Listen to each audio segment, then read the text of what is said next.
Hey everyone. I'm so excited and privileged to welcome you all today. My name is Marissa Konstad. I'm from the EMBA class of 2021, and I'm delighted to introduce Bethany Patten, Senior Lecturer and Executive Director of the MIT Climate Policy Center. Bethany works at the intersection of climate research, policy, and practice, helping translate rigorous academic work into real-world climate solutions.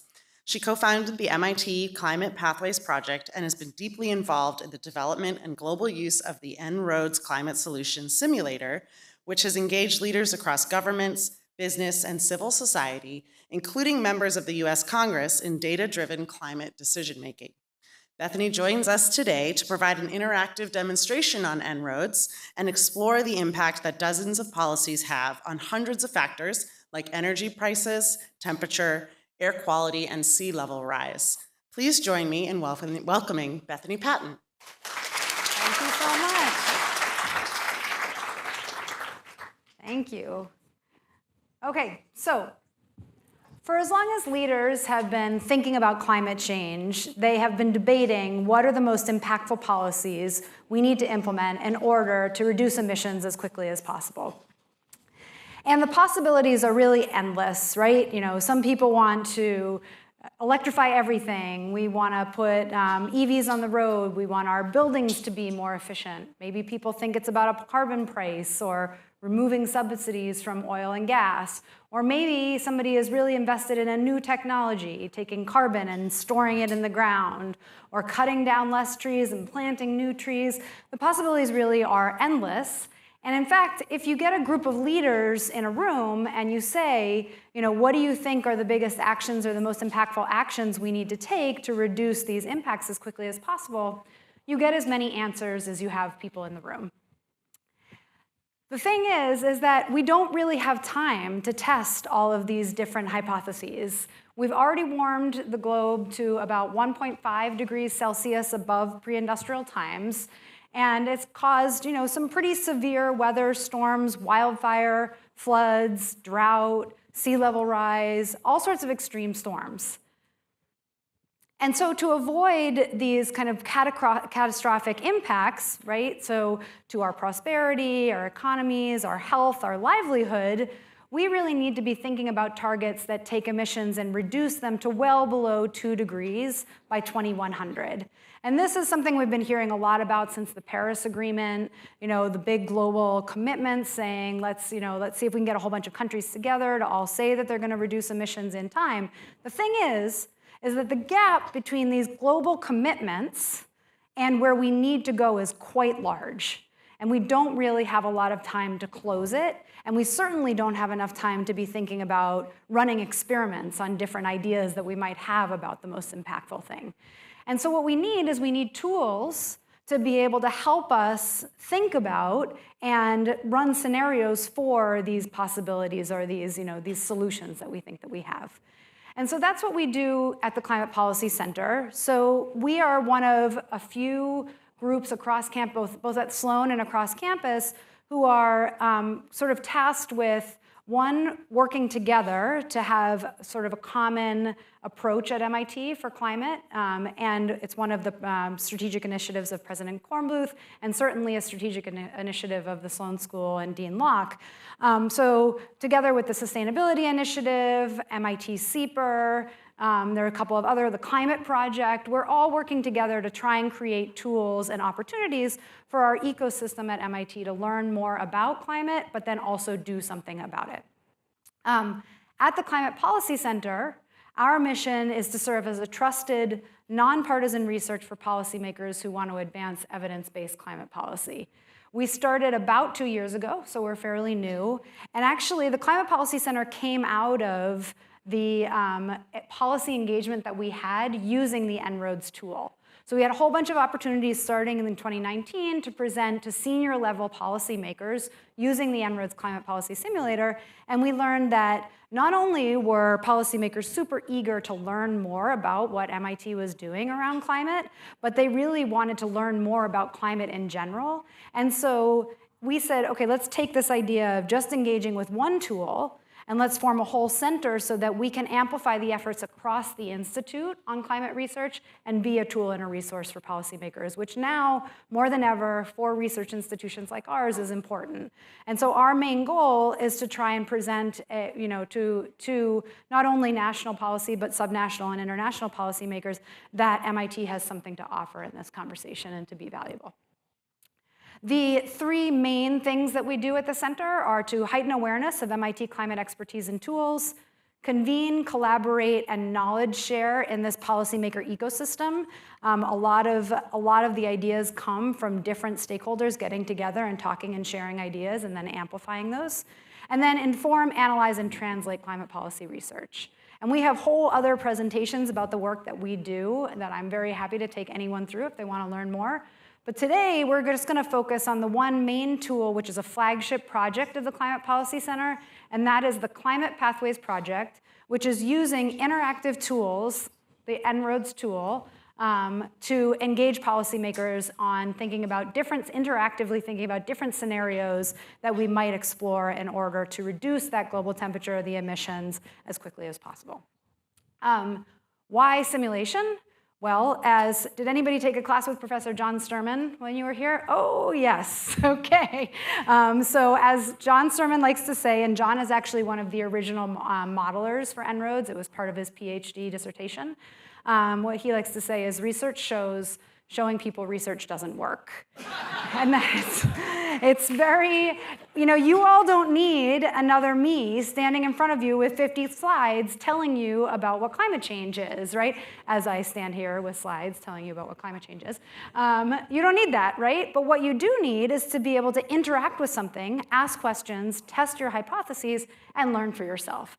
So this is what the simulation does. And this is very different than just doing a presentation. And we actually have a lot of research that shows that people who, prior to engaging with the model and after they've engaged with the model, change both their understanding of climate, the urgency, and also have an increased desire to act. And so we've done a lot of research, and we have published papers on that. So it actually works, right? Doing interactive engagement works. We've run simulations exactly like what we're going to do today. Well, hundreds of thousands of people have seen this. We're at about 500,000 now in 186 countries. And a lot of this is due to our about 900 trained ambassadors that we have globally who can run workshops in their home areas, whether it's with their faith groups or their local politicians, or we do a lot with business. There's lots of opportunities to engage with trained ambassadors to be able to run programs. So if you enjoy this today and you'd like to learn more about bringing it to your own community, or you think it's really useful to bring into your business, we're happy to do that and to help you and to facilitate workshops. Just a little bit of some notes about the simulator. One is that, first and foremost, this is a collaboration between a bunch of people. The model is developed at Climate Interactive, which is a think tank. It's out external to MIT, but it's run by a TPP student. Drew Jones was a student at TPP, and he studied a lot with John, and he got really excited about John's model and a couple of other people, and said, look, this model is nice, but it's like a Vensim wonky model, and nobody is going to use it. It's just going to sit on a shelf, and it's going to, we're not going to have the impact. So what I'd like to do is I'd like to take it, and I'd like to put an interactive interface onto it, and I'd like to, tell the world about it. So he formed Climate Interactive. MIT Sloan are scientific advisors. John is very, very active in the development and all of the kind of peer review. And then we also work very closely with the Sustainability Initiative. They handle kind of this in the educational setting, whereas the Climate Policy Center handles it in the external settings. The sources of the model are very vast, but it's a lot of your usual suspects: IPCC reports, IEA, the Energy Information Administration. We update the model about once a month, whether it's a big overhaul or just small tweaks here and there, with the latest available peer-reviewed science. So we try and keep it as up-to-date as possible. A couple of other things about the model. Freely accessible. You all could open your laptops right now and type in enroads.org, and you would see the exact same thing that I'm showing you. No login, nothing. You can just open it and look at it and start moving sliders. It's transparent. meaning that all of the equations are visible for everybody to be able to see.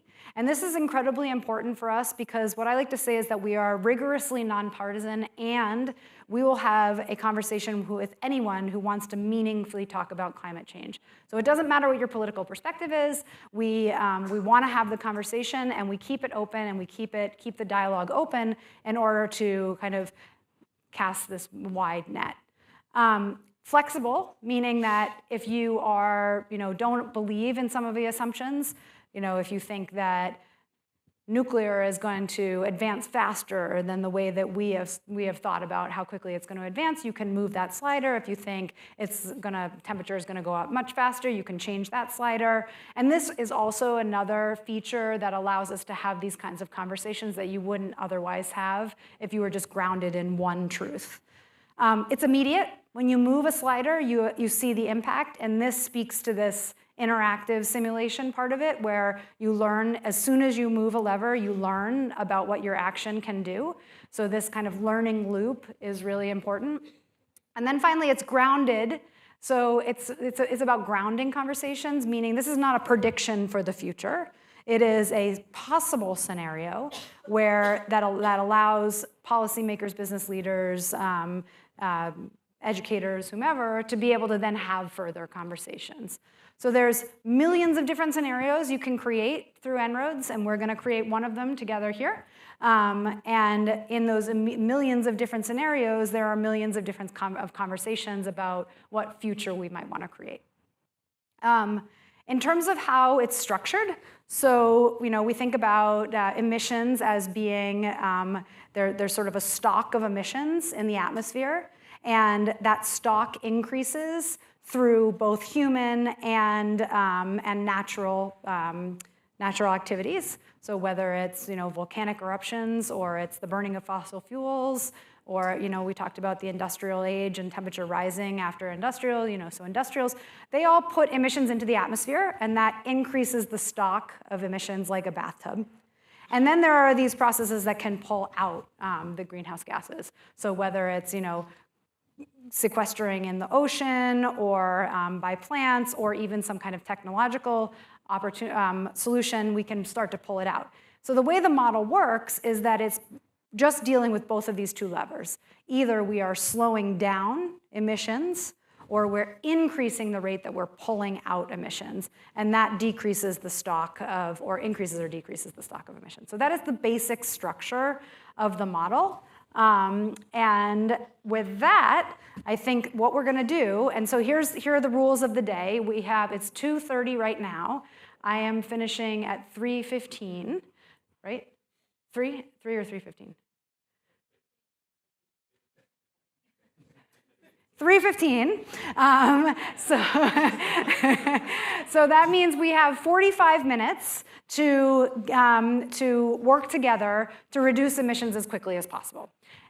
It's interactive, meaning get ready to call out options, to give me ideas. We are not going to have people run around with microphones, but if you do call something out, I'll just repeat it back so that everybody can hear what the solution is. And so with that, I am going to do a little computer switching, and we are going to go to En-ROADS. So as I mentioned, super easy to get there. You just type in enroads.org. Oops. It's ordinary org. Oh. That was supposed to be so much smoother. There we go. There's John. And then you just hit the En-ROADS simulator, and you get started. So it's that easy, right? Well, you might even be able to make it easier than I did. I'm going to take you through a very quick overview of the model, because this, to me, when I first see this, I'm like, oh, that's just a bunch of graphs and sliders, and I have no idea what this easy model is. It actually is pretty easy. So starting with the upper left corner, so what this is it is a model of the energy and climate system. And the way that it fundamentally works, think about this bathtub, is that we have a whole bunch of emissions that we're putting into the atmosphere by the burning of fossil fuels, and they are creating emissions. And in the creation of those emissions, or the increase of those emissions, it is It's leading to a temperature, a guess of our temperature out to 2100 of 3.3 degrees Celsius. So this is our best estimate of what's going to happen to temperature out to 2100 based on the current scenario. So this is business as usual, what we're doing right now. So that's the basics on how it works. The primary graphs that I like to use, and there are literally hundreds of analysis graphs here, but the primary graphs that I like to use to start, and these are the ones that are preloaded when you type in enroads.org, are on the left-hand side, these are the global sources of primary energy. So this is what we are currently pulling out of the ground in order to power our lives. The bottom band is brown, and that is coal. The next band is red, and that is oil. The blue band is natural gas, green is renewables, pink is bioenergy, and then the little sliver on the top is nuclear. So this is the share of each of those that we are currently using to power our lives. The other thing I like to point out is, what do we know that, what does coal primarily power? What does it use? Electricity, right? What about oil? Cars and transportation, exactly. Natural gas? Yes, and electricity also, it can be powered for electricity more and more. Most of the country has a lot of natural gas as electricity. It's creating electricity, and then obviously renewables the same, and bioenergy and nuclear. So I like to just point that out because some people don't understand why if you move a energy efficiency lever in transport, it doesn't do much for coal, right? So just thinking about, as we're starting to think about solutions, think about what is the fuel source and what does it impact in terms of what we use. So that is that. So you can see that the green wedge of renewables is growing. Why is it growing over time? It's gonna get, yeah. It's cheaper and it's going to get less expensive. Okay, so that's that. And that all of those together are creating emissions. Now, this is when I usually change to my favorite other graph, which is that as we are burning all those fossil fuels or not, it's creating emissions. And so the different stacks of emissions at the bottom are land use CO2. The main amount of emissions is all from is CO2, just like from the burning of fossil fuels. That's the gray band. Yellow is fluorinated gases, blue is methane, and then the dark blue on the top is nitrous oxide. So this is our current state of the stock of the emissions in the atmosphere. All right, and this is what we want to be changing and moving. The sliders we can move have to do with, we can slow down, or so we can either discourage or encourage the use of the energy sources or the energy supply, so coal, oil, gas. We can discourage those, or we can encourage the use of renewables or maybe some kind of new technology that's clean. We can affect them all through the price on carbon. So this affects the energy supply. In the middle is everything that we do, like just how we use all of these energy sources. So in our transportation system, in our industry and buildings. And then on the right is all of the kinds of ways that we can remove carbon from the atmosphere, whether it's nature-based or it's some kind of technological intervention. Down below are a couple of assumptions that we have about population. So, we're making an assumption about population growing out to 2100 to about 10.2 billion people. This is based on the UN estimates. If you have some feeling that this is an incorrect estimate, do you think that population is going to fall off a cliff or somehow we're going to have a boom, you can start to change those. And this, I'll just show you how that works. What happens if we increase the population quite significantly out to 2100? What happens to temperature? It goes up, right? We're using more things, burning more fuels, so we see it goes up to 3.4. A couple of other little features at the top here. This is the replay. So you can also, I'm going to teach you both how to use the model and we're going to use it. So this is an introductory course, so you can replay it so you can see what happens. It goes from 3.3 to 3.4, and we use more of everything. Similarly, you can change assumptions about economic growth. This is our current estimate of economic growth. You can change that as well. What do you think one thing that's happening right now that everybody is talking about that could change economic growth and change temperature rise? What's happening? AI, exactly. So you could simulate that, and you could say, all right, and this is exactly what we're hearing, and this is exactly what everybody's worried about. We're going to just use a whole bunch more energy. You can see the scale actually even changes a little bit once we get out to 21, once we do really high growth scenarios, the scale on the left-hand side of exajoules per year actually changes. So that's how quickly it works. You move it, and you can see immediately what happens. And then again over here, I already talked about how that works. So one last thing is, couple last things. One is that we're in multiple languages, 21 I think at last count. All the assumptions, as I mentioned, are adjustable. So if you don't think, like I mentioned, if you don't think or believe that the assumption that we have is correct, you just go into one of these levers and you can pull it.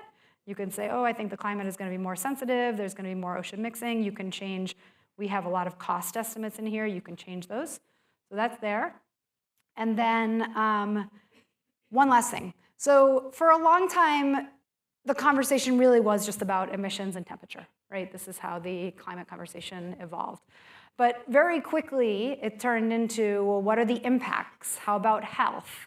We already talked about sea level rise, but like, what about species loss or extreme or death as a result of extreme heat? So over time, we've built out a whole, there's hundreds of analysis graphs. I just tell you right now, we're definitely not going to go into all of them, but I'll show you a couple. So things that are relevant to business, deaths from extreme heat, like if you've got a factory in a place that's just getting hotter and hotter and hotter, you can look and see what the impacts of your policies might be in reducing deaths from extreme heat. We have air pollution. Can we do things that will significantly reduce air pollution very quickly, which also is very helpful for things like the cost of healthcare, asthma cases, a whole bunch of other co-benefits. We have recently started working with, let's look at wildfire for a second. So we've recently started working with this organization called Probable Futures. So Probable Futures takes maps and says, okay, in each different temperature scenario, so whether it's 1 degrees of warming to 1.5 degrees or 1.5 to 2, how does that affect the number of days per year that will have an increase in this impact? So in this case, it's wildfires. So if we're saying if it's 2100 right now, this is what the map year is here. I'm going to move it back. So in 2000, and let's see, is there any place that anybody wants to look at? Should we look at California? Sorry, I don't mean to be glib, but it is very relevant. So we'll just look at the northwest, or the southwest of the United States. So this is 2000, and the way you read this map is basically gray is good. The more orange and yellow and red it gets, it's bad. So right now we're seeing between maybe 6 additional days of wildfire danger days per year in 2000. If we move that out to 2100 and do nothing, business as usual scenario, we're looking at significantly more days of risk of wildfire. The way that this map interacts with En-ROADS is that as you move a slider, you start to reduce temperature, which means you start to reduce the risk of some of these impacts. So we can, after we're done doing the workshop, we can go back and we can look at this graph and we can see if we've made a big impact. Just trying to think if there's anything else I need to show you on how the model works. I don't think so. So here's how it goes. What do you want to try? I mean, we've got a whole bunch of leaders in the room. Yeah, go ahead. What's the first thing you want to try? I'm interested in population decline. Okay.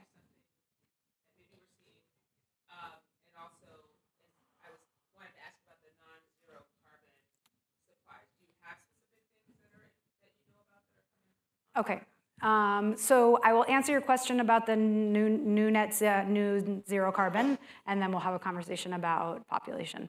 So did everybody hear that? So the question is about what is this new zero carbon slider, and what that is like a technology that is in the lab right now, and nobody knows. Like it has not commercialized. So it's like a big bet on some new tech, right? And we can move that slider if you want, but that's what that is. Population. Okay, so you're personally interested in what does population decline look like. The first question I want to ask you is, what kind of policy would you implement? This is a policy simulator, right? So what kind of policy would you implement to reduce population? That is not a policy. That is not a policy. I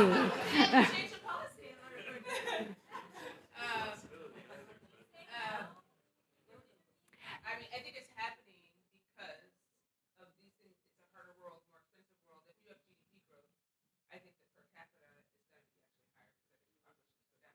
It's just too expensive to have children. So you challenge the assumptions that we have in the model about, yeah, exactly. So and I'm not trying to put you on the spot, but these are the only two sliders that are actually more about changing assumptions. Everything else is a policy shift. But we already looked at what happens if you increase it. If you pull it the other way, obviously there's less consumption, which allows for temperature and emissions to go down. Great. Yeah, right here.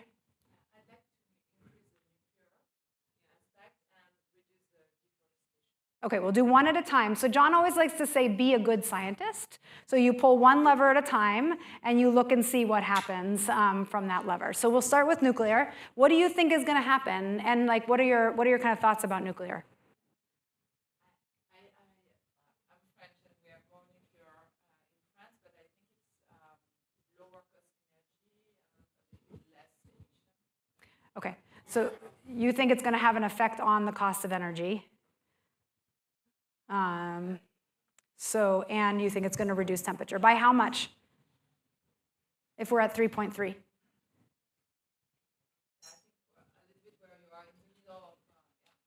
Okay. No, I mean, what do you think the temperature?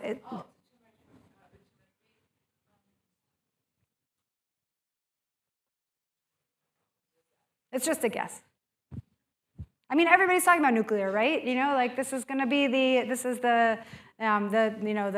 answer, especially given all of the unrest around fossil fuels right now. First thing that comes to mind. Okay. So, all right. So, to 3 degrees. All right. So I'm going to be pretty aggressive, and a couple of things to look at. One is just to look at what is the cost of the electricity production, right? So I'm going to. So you can assume the line for nuclear is this light blue one here. So the assumption is if we subsidize it, that will go down, which it did. So we'll replay it. So the cost goes down, right? And we see a little bit of a reduction in CO2, right? So we're burning a little more. But the effect that you guys are expecting? Question about the model. So is it for change? Hold on one second. Question first and then a comment. Yep. So the way the model works, if you're adding, more nuclear into the system, wouldn't that offset one of the other sources of energy? Yes, and you can see that in our other graph here. So I'll replay it again. What happens? So it just offsets them all kind of equally? Mostly renewables.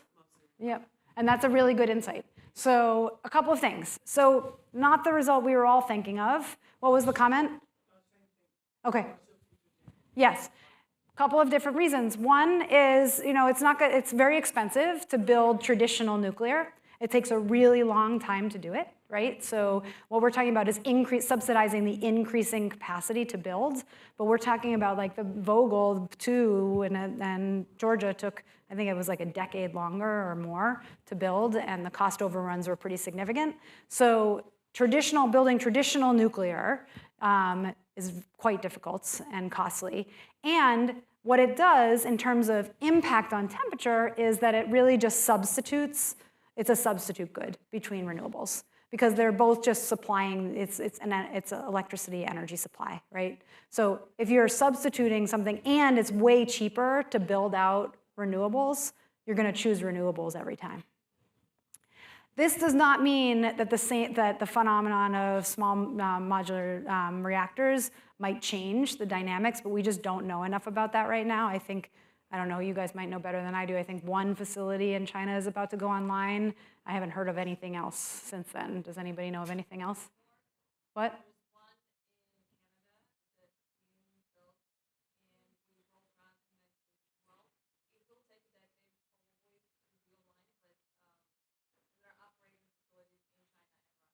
Where is the one in the US?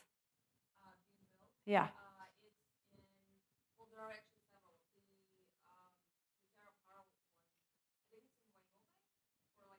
Oh, Utah. That's the one in Utah. Yeah. Yeah, Wyoming. Wasn't there one that was just, they were just approved something in Utah too? Anyway. Okay. So anyway, so the point being that we just don't know enough about SMR to put it in the model yet, but we do know enough about the historical nuclear to be able to make a pretty fair assumption about what would happen if we subsidized it, which is not a ton. So we should, definitely still important to do it, but maybe not the same impact. And the way that I like to think about this is that you're all business leaders, you're working with scarce resources. What are you going to choose that's going to have the most bang for your buck, right? What is your strategy going to be if your energy prices are rising, as they probably are right now? Things are becoming more scarce because data centers are coming online and the availability of energy is going down. What are you going to choose? All right, what else?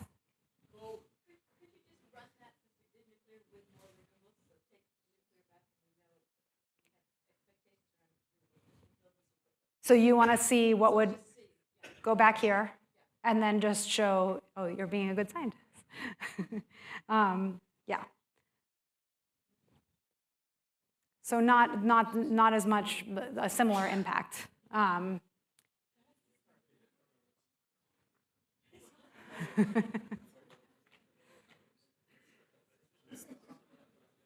Why do you think that is? What do you think it is?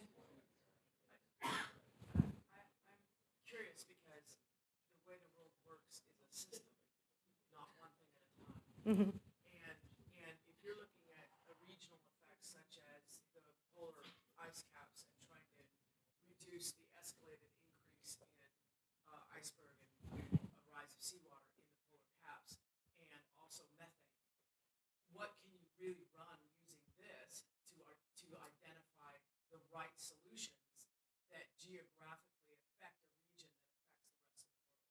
Okay, so there's lots of ideas in your comment there, but let's quickly isolate this phenomenon right now where we heavily subsidize renewables and we didn't see that much of an impact. What do people think is going on there?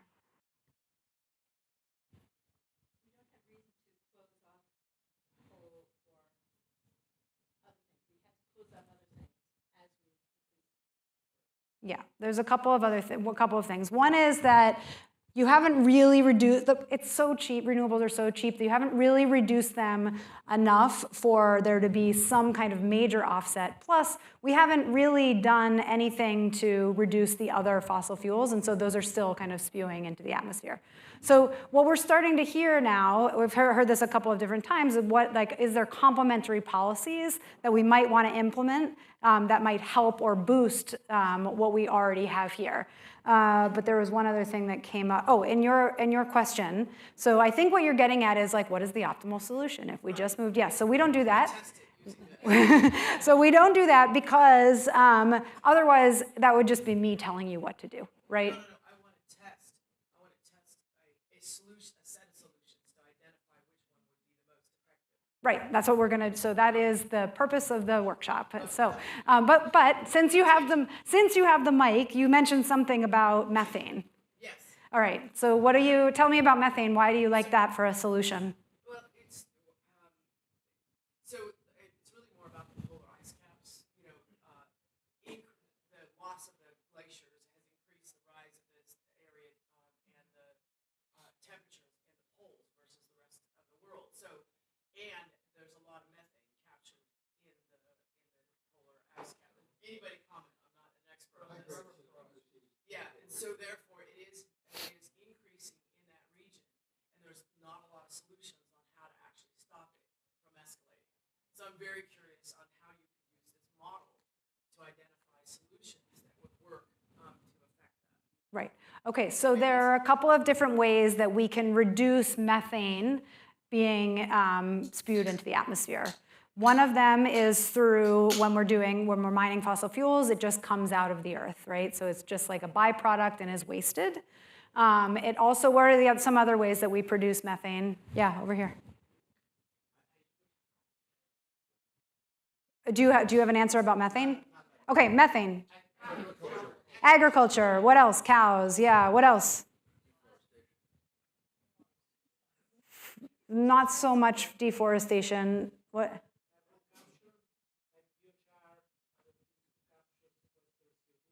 That's a way to pull things out. What are the other productions of methane? You have methane hydrates as a specific reservoir in the model. I'm not sure. Waste, reducing, as waste is decomposing, that releases methane. So there are a lot of different ways that methane is released into the atmosphere. What do we know about methane? It's a super highly potent greenhouse gas, meaning that the way I like to think about it is that if you have CO2, it's like your light summer blanket, and methane is like the down comforter you use. The thing is that it breaks down in the atmosphere much faster than CO2. So if you wanted to just get a lot of bang for your buck, you might want to think about reducing methane first, which buys you a little time to think about the more complex solutions around reducing CO2.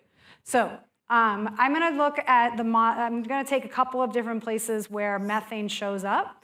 I'm just showing you guys these little yellow, or these little 3 dots. These are more information about any one of the sliders. So when you press on the 3 dots, it shows this, it tells you about the slider. It gives you the opportunity to use detailed settings. It also provides you with the graphs that are most pertinent to that slider, and it gives you information about the sliders, including big messages, dynamics for the John Sterman fans in the room, co-benefits, equity considerations, what the settings are. Sometimes we even have the model structure, videos, explainers, so if you want to learn more, and if it's relevant, we'll put some sources in there as well. So that's under every one of the sliders. I'm going to start with waste and leakage, and I'm going to use a more detailed setting, and I'm going to say, okay, we have the methane leakage from the energy systems, so this is just as we're producing and mining. What we want to do is we want to reduce the methane leakage.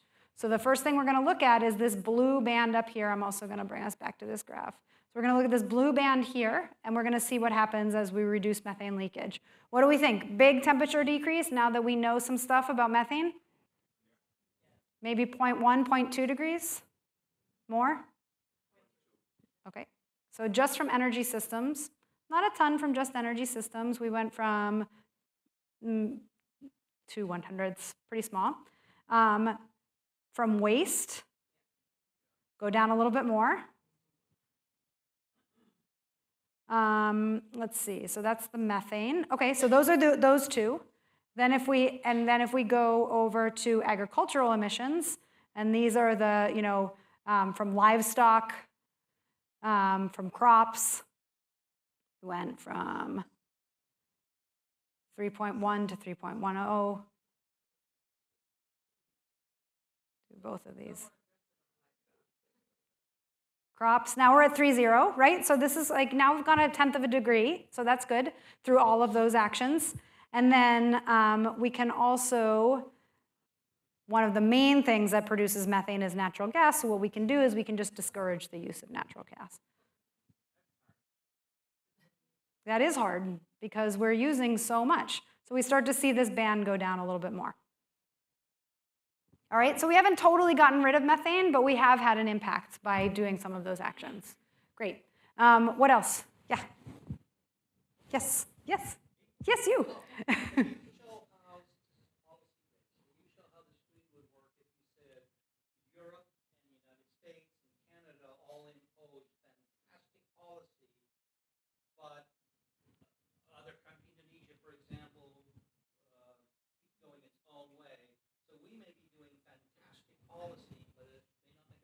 This is a global model, so we can't look at it disaggregated by country. The other model that Climate Interactive has called C-Roads, you can start to move levers based on country commitments. What do you think it shows, though? Well, I've run C-Roads, so I noticed that when I ran it, if we do everything right, but we don't control what the emerging countries are doing, it doesn't matter. Yes. So this is all the action needs to take place in the emerging economies. The problem is, and these are the big equity conversations that are happening at the COP negotiations and in these big kind of global discussions is, I'm an emerging economy and I'm saying, what do you mean I have to do something more costly when you guys have been benefiting from burning all these fossil fuels when there are no regulations? So these are very live conversations right now, but the answer is, if we were to do everything, we would still see emissions increasing because there are economies that are still growing, and they're growing on very cheap burning of fossil fuels. Absolutely. All right, yeah.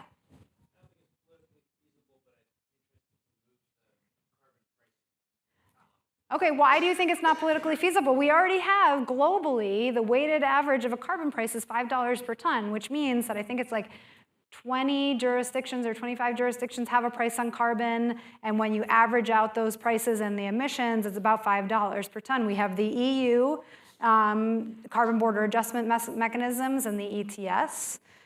We've got here in Massachusetts, we've got oh my gosh. Reggie, thank you. We've got others in the West Coast. So there's certainly, why do you say it's not politically feasible? I guess the U.S. I've always thought that was the right solution, but politically we kind of really Yeah. And do you have a comment on why it's not politically feasible? Okay, yeah, I will do you right after a carbon. I will go to you right after a carbon price. Okay, another thing is that people feel like it's an inequity. Does everybody understand what a carbon price is? Like, do I need to spend like 2 seconds on a carbon price? So, okay, so we inflict all of these costs related to emissions increases, right? The extreme storms, the health, the insurance costs. There's all sorts of externalities that cost something that are not embedded in the price of using the thing, right? And so a carbon price embeds the externality. And how the price of that is like really depends on the calculations, and there are people who won Nobel Prizes for thinking about what that cost should be. But ultimately, it can go anywhere from $5 per ton to $250 per ton in our model. And it really depends on how, like I said, how people calculate it. The issue is that for the people who are suffering the most, the cost feels like it's more of a burden, right? It is people feel that it could be regressive. And so sometimes it's not politically feasible for that. Other times it's not politically feasible because there are just really entrenched interests who don't want more costs associated with their fossil fuels. There's all sorts of reasons why it wasn't politically feasible. I think a lot of the reason why the cap and trade didn't pass when the Waxman-Markey about a decade and a half ago didn't pass was because Congress had two things that they needed to vote on, health and carbon price, and I think health just won out. So it may have just been a set of priorities, but it could have been a whole bunch of other reasons, yeah.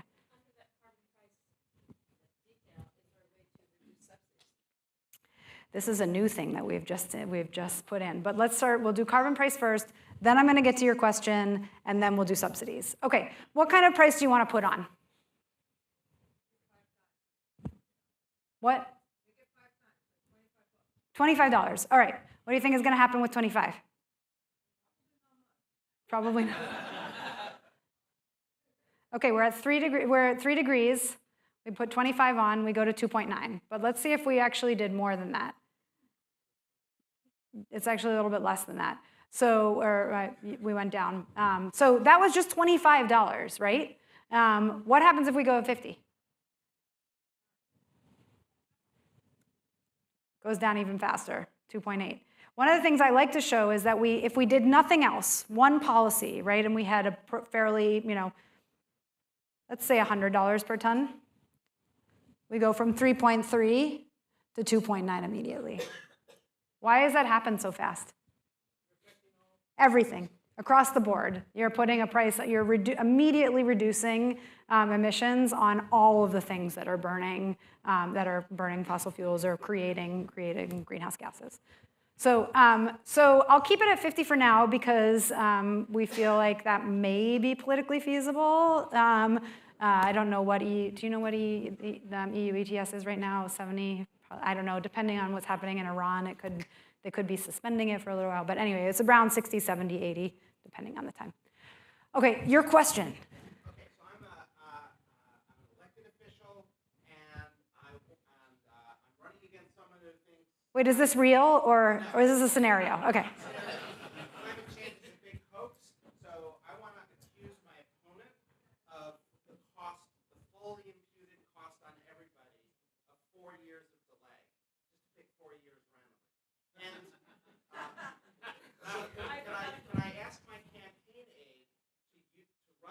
model and come up with an estimate of the damage to Californians from wildfire, the damage to crops in the Midwest, the damage to Yes. people in Africa. You don't even need to run the model because we've got it there already. So if we were, let's just take the maps are a little bit hard to use in this scenario, but I can look at, let's just look at air pollution. So since it's a graph, we can just say, this is business as usual, right? This is what would happen if we do nothing. If we are in 2026 right now and we're talking about 2028, we're seeing a little bit less air pollution, and this is because we're seeing, some more adoption of renewables, which who knows what's going to happen with that. But that's our general assumption. We're based on general assumption in economics. So we'll see a little bit of an increase, but then we see a little bit of decrease, but massive increase. So the way you use this model in that particular scenario is you just go to whatever graph that you care about, and you hover over where the year is. And if we did nothing, this is where we would be at with that particular impact. Does that help you? Yes, but the refinement would be, it'll be even more expensive if we wait 4 years and kick the can down the road to come up with a comparable $100 a ton. So let's just say I'm running on a $100 per ton price, and I'm able to convince the whole world to adopt that. That's my claim as an elected. But it'll happen in 4 years. You elect me then. So what's the cost now to the voter? What's their net What is it? value Okay, yes. of how much more they'll cost by sticking their head in the sand collectively with the corrupt tool of the status quo? You could model that in the detailed settings of carbon pricing, and you could phase it in later, and you could see. Put in a time function Yes. for the outset. Yeah. And do the difference between the two scenarios. Yes. And that's the cost. Yes, if you really want to get wonky with En-ROADS, you can do that. You can download all the data. You can do all sorts of different kinds of analysis. Yes, you're welcome. Okay, next one. I got you already, so I'm going here. Yes, in the middle. So if we reinstitute the policy for really encouraging automakers to go towards electric or at least hybrid. Yeah. So I think that's the transportation. Yeah. All right. I'm going to put your nuclear back in. Sorry, I took it out. We were going back and looking back. I'm going to put it back in. Okay, so you want to you want vehicles more efficient, or you want to electrify vehicles? Sorry. Yeah. Okay.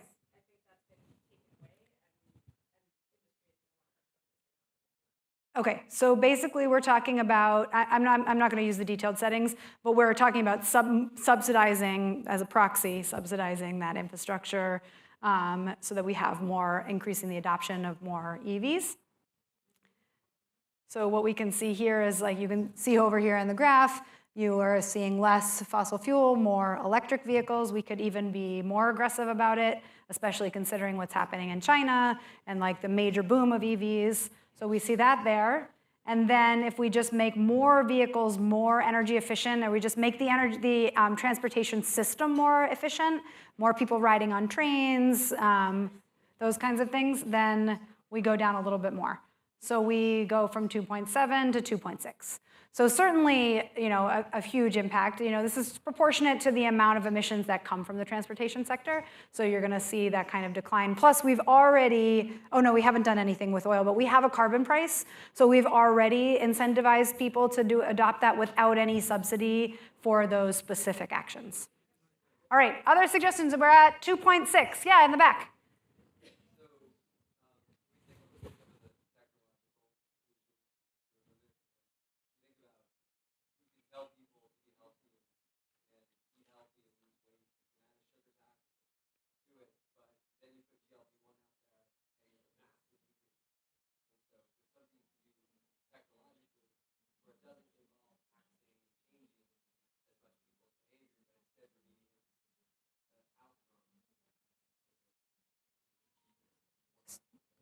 Yep, so the question is about a new technology. So there's two sides that we could be implementing technology. One could be in the new zero carbon, so some kind of new technology that takes over the fossil fuel burning. The other are technologies that remove, like carbon capture and sequestration. Do you have a preference on which one you want to try? Okay. Let's try carbon capture. I'll show you that with a new zero carbon, some kind of new technology in the lab, even if like we had a major breakthrough right now, we're not seeing too much. All we're seeing is again, we have that offset effect where it's just offsetting renewables. The other thing is that it doesn't really happen until way out because you still have to commercialize and scale and all those kinds of things. But I'll keep it in there because we like new tech. But I would say, if we had to think about allocating our scarce resources, do we want to do it there or do we want to do it someplace else that will affect it more immediately? But I'll keep it there. And then you were also talking about technological removal. So these are things like direct air capture, putting carbon back into the ground, mineralization, putting it into rocks, crushing it up and putting it into rocks, so those kinds of technologies. So we could heavily subsidize that, so that pull it out. So I'm going to do that. We go to about 2.5. Why do you think that didn't have as big effect? It's the same dynamics. It's just scale, economies of scale. Right now, these demonstration projects for technological removal are out there, but they're, the amount that they're actually pulling out doesn't come close to what we need to pull. That being said, we're at 2.5, right? We've significantly reduced temperature outcomes already. Yeah.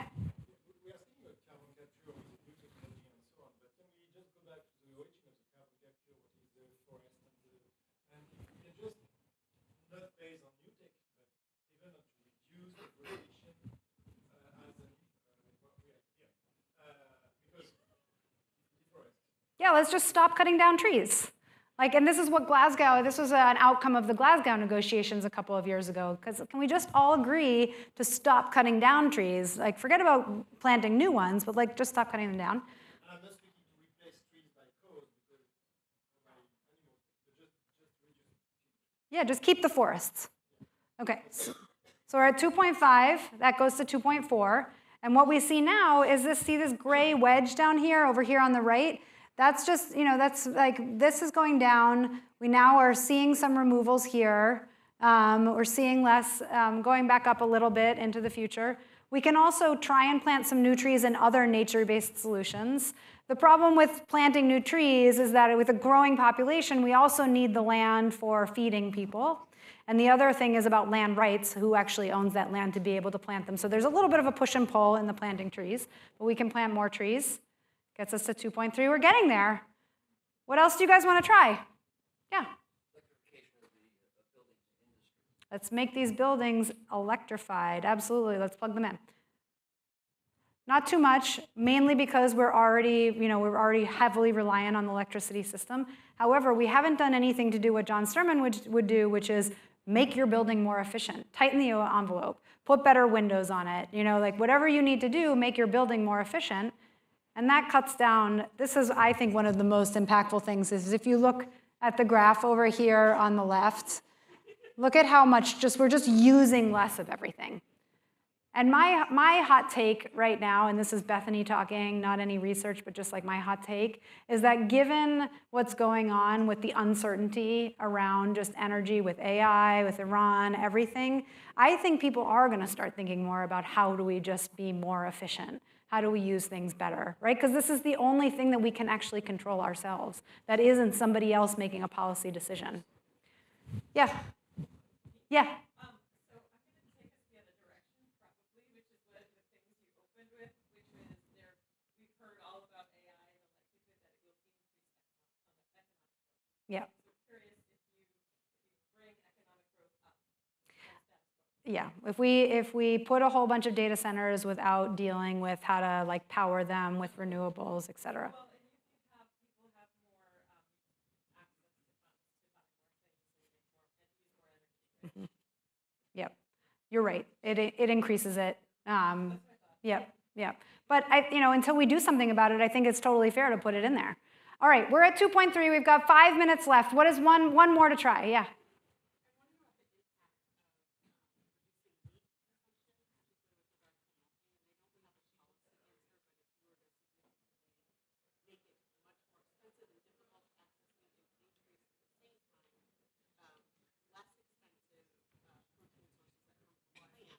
Yep. We can reduce our food from animals. and even food waste.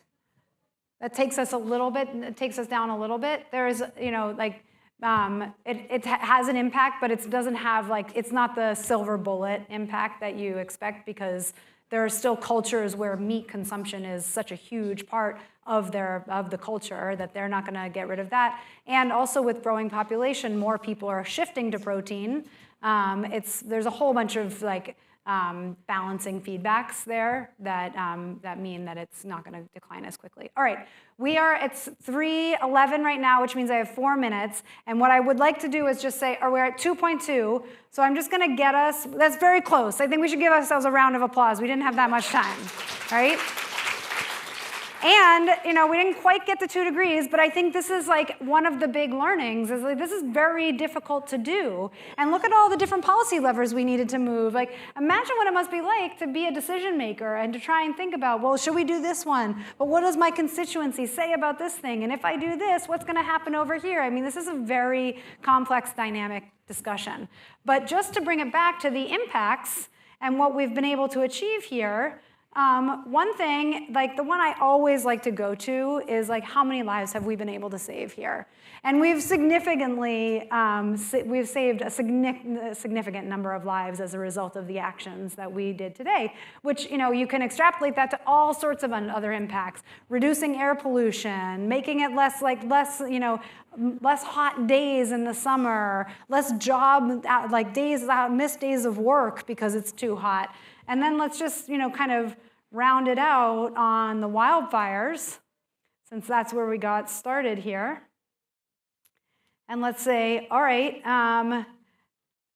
this is the baseline to 2100. This is what would have happened if we did nothing, if none of the actions that we implemented happen.